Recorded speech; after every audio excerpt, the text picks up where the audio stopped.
is it that we don't seem to be able to adjust ourselves to the physical environment without destroying it?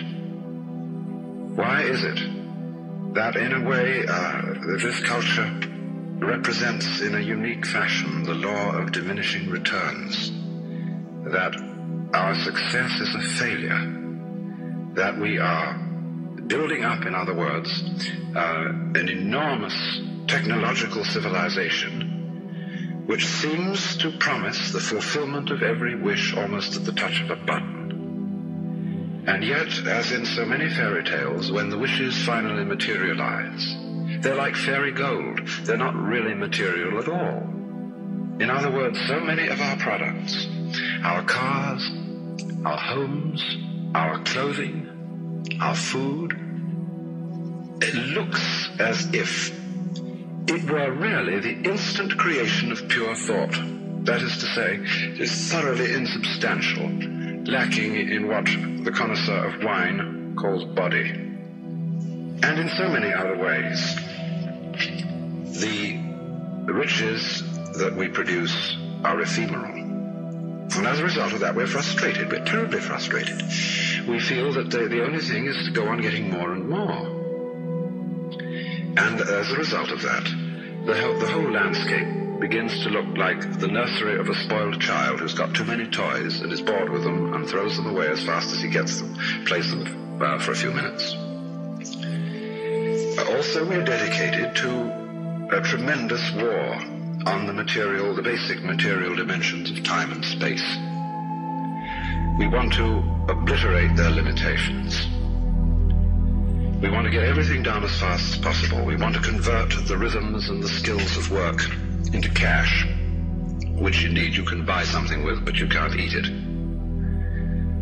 And then rush home to get away from work and begin the real business of life, to enjoy ourselves.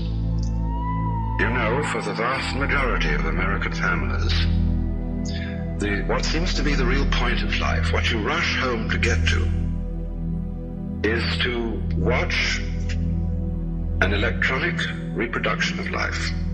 You can't touch it. It doesn't smell, and it has no taste.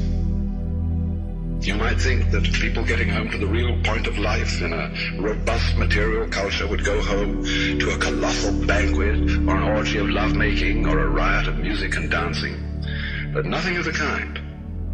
It turns out to be this purely passive contemplation of a twittering screen. You see mile after mile of darkened houses with that little electronic screen flickering in the room. Everybody isolated, watching this thing, and thus in no real communion with each other at all. And this isolation of people into a private world of their own is really the creation of a mindless crowd.